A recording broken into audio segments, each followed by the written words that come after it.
Okay, I think I'll probably need the ladder moved over a little. And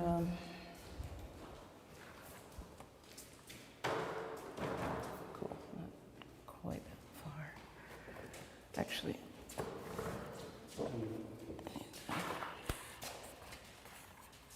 I have to maybe credit my 24-year-old self for making a couple of good moves. When I started showing work, I was in Providence, Rhode Island as a student. I was 24 and had a big breakout piece at the Drawing Center in New York City. And it's delicate because the only two things that are holding them together are at the fingertips. This is Huck Finn in a dress, and his foot is going to land about here. People were just interested and curious. Galleries were calling and wanted to know more, and artists wanted to warn me against having a big success at a young age. I kind of felt like, well, I don't know myself yet, and they don't know me either, but if I stay in Providence and take these opportunities as they come, that's good. I knew I wasn't ready to live in New York, but I knew that change is kind of inevitable, and I did want to come to the city when I felt ready. I've been teaching for like 12 years or something at Columbia University. I started when I was also a veritable baby and about the same age as many of the graduate students, and that was extremely awkward. When I came to the city, I felt like my newly forming ego and sense of self was just like torn to shreds. I don't think I wanted to have the role that I was hired for, which was a successful artist who was successful at a young age, telling people how to get what I got. But I think I just accepted it this year that I must know something. It's been 20 years.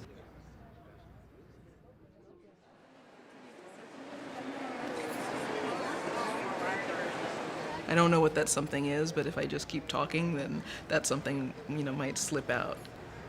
There's no diploma in the world that, declares you as an artist. It's not like becoming a doctor or something. Like, you can declare yourself an artist and then figure out how to be an artist.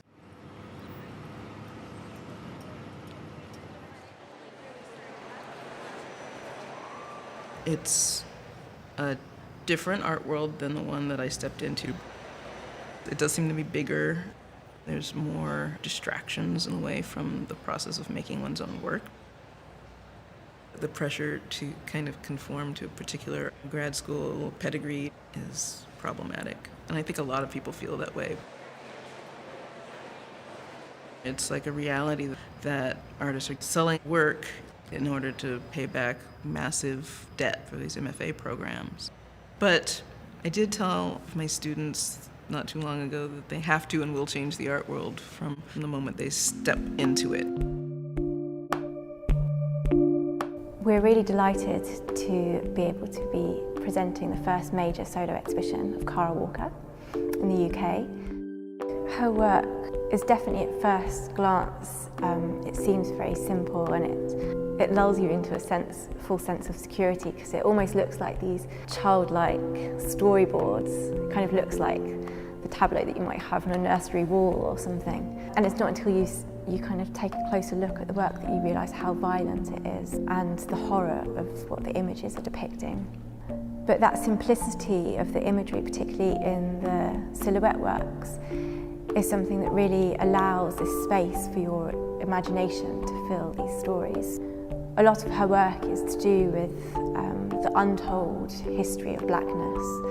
So the horrors that have been forgotten about or that have never been narrated or recorded in any specific way. And her work's really about imagining that history.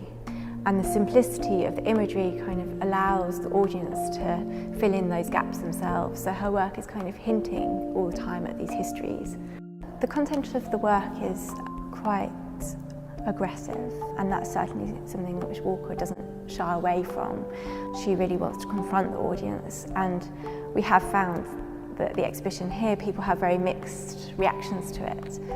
So all of her work is really trying to interrogate the subjects of underlying racial tensions, and that was an aspect of her work that we felt was very important to share with a British audience. I think that if the work doesn't establish a dialogue and an argument in some sense, then it hasn't really achieved its goals. I started working with the silhouette. I started cutting paper after I abandoned painting. I was studying painting and wanted to be a proper oil painter, and I was trying to make very large gestures. And I realized that painting wasn't working for me in a lot of particular ways. And as I was going through this sort of quest to understand my own identity, I also wanted to understand my artistic identity, or the language that I was using, and what was my relationship as a black woman to the history of, grand oil painting, and why did I like it so much? Because I associated it with a kind of power, like a kind of a masculine power that goes hand in hand with, exploring new worlds and colonizing them. I wanted to find out why I was so into this power relationship, or why I felt that this kind of painting wouldn't have me there. So I put aside the brushes for a while and tried to find my way into art making through, sort of reading and looking at other images and writing stuff, or just, like, I can't really call it writing, but sort of like, I'd have these like mad typing jags where I would just kind of put everything out there, and it was like this huge flood of information that was living back there in my mind that came forward, about history and about, being a woman, being black, being, living in the South for the period of time that I lived in the South, and the kinds of narratives that were informing this, like, this body, it's like, or constraining this body as, who I could be or what I could say. And I sort of decided to embrace some of those constraints as far as like a Southern narrative or a narrative of blackness. And eventually I found myself either unable to make a picture of anything, an image, like just writing stuff, or, but with this huge need to, continue to draw, because that's kind of what my, love is. It's where I got my, desire to be an artist. In a way, the cutouts, the silhouettes, were a result of a drawing practice, and it was also a result of this kind of questioning that, in the end, had me sort of removing something. You cut something out and you remove it from the whole, and then you've got, two sides you can look at. You've got your positive and your negative, and I really liked that dialectic there. And then, of course, that lent itself immediately to silhouette cutting and the history of silhouettes and image making. And, you've got silhouette portraiture, and you have silhouette scenes. You have images of African slaves rendered in silhouette.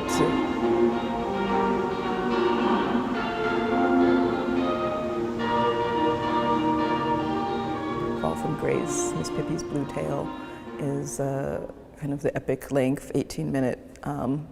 It's kind of a story with interruptions, an attempt to kind of understand the mythology, or the mythic white woman who was the excuse given to so many murders of black men in the American South in particular, but kind of across the board.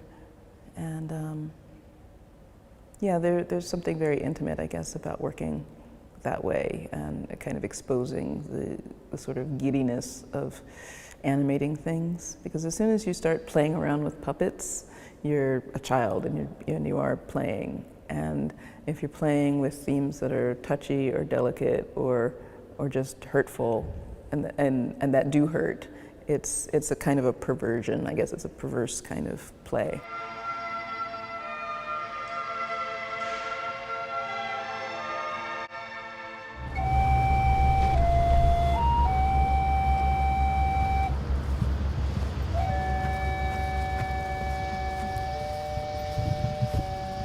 Enslaved Africans. In the 1720s, at a spot of land now eroded by the river, stood the barracks where enslaved Africans from the Senegal, Gambia region were held before being ferried across the river to the slave auctions. Early Algiers Point was also the home of the slaughterhouse and the powder magazine for New Orleans. It made me think about the underrepresentation of memorials about the institution of slavery in America.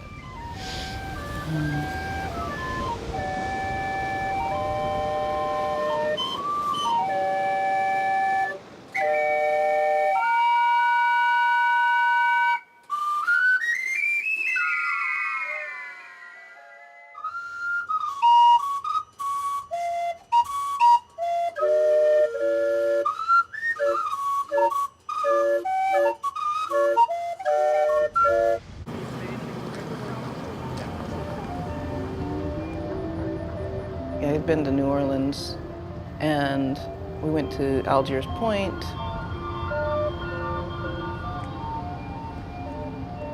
There was this crazy music playing, and I thought it was coming from a church or something. And I was just sort of like doing this. And I was like, what is that? You know, like it was just kind of like in the air, and I couldn't place. It was kind of carnivalesque, but I couldn't place it. So then I researched it. Right. And I found out it was a steamed Calliope on the riverboat Natchez. My Calliope and its container are the catastrophe caravan. That kind of wistfulness that, like, some white Southerners would regard slavery, or those days, those bygone days. It's a wistfulness not just for the control or the power, but for the intimacy. Wow. Of the intimacy of, you know, what those enslaved people's bodies meant to theirs. You know, mind, body, soul. And that's something like that it's like so kind of unsavory, you can't even quite speak it. That's what those songs do for me in a way. Yeah. And thinking about the way that you are also touching the industrial, you know, with how slavery works, right? Like it's an industry that they're making a machine despite that they are bodies. Yeah.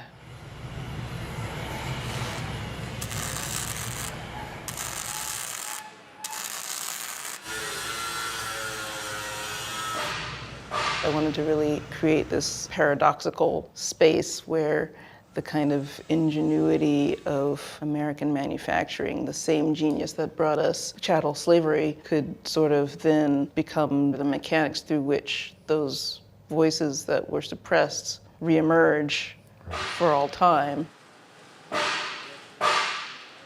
It is really a moment of truth, isn't it? It is, yeah. Oh my God. Everything was outside of my comfort zone. Every single element of it, except in a way the framing of the Calliope, because it's just the visual kind of hook in a way. So I never forgot what that sound makes the body feel. Because it's unsettling, even though it's trying to play the most settling music.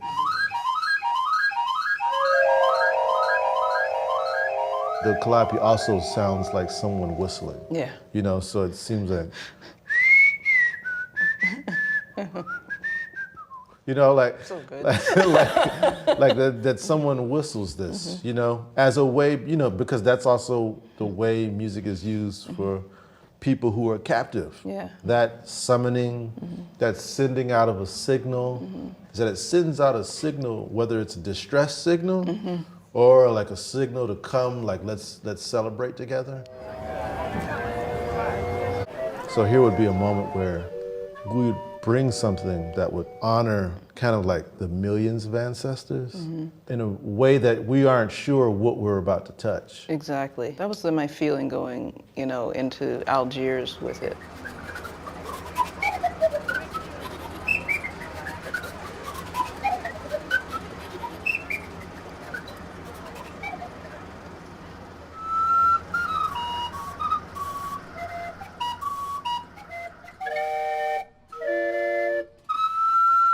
As a stationary object, it always needs to be activated.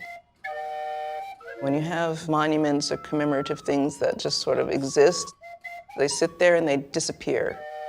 The Confederate monuments, these monuments that have been around for 100 years, commemorating like Robert E. Lee, there's something strange that happens where It just sits there and it sort of becomes an unacknowledged presence. And there's something about that too, where like I feel like the Calliope kind of has to like be in a place but not be forgotten. I don't feel like it's destined for a specific home. What is unique to Algiers was that it was the point for Africans arriving to be sold into slavery. There are many places like that in the Americas, and I think that it's worthwhile to explore those places. The object of the Calliope was quite small until you played it. You made it cry out. Right. And, you know, you just, it's like, oh, you feel it going Right. right across you.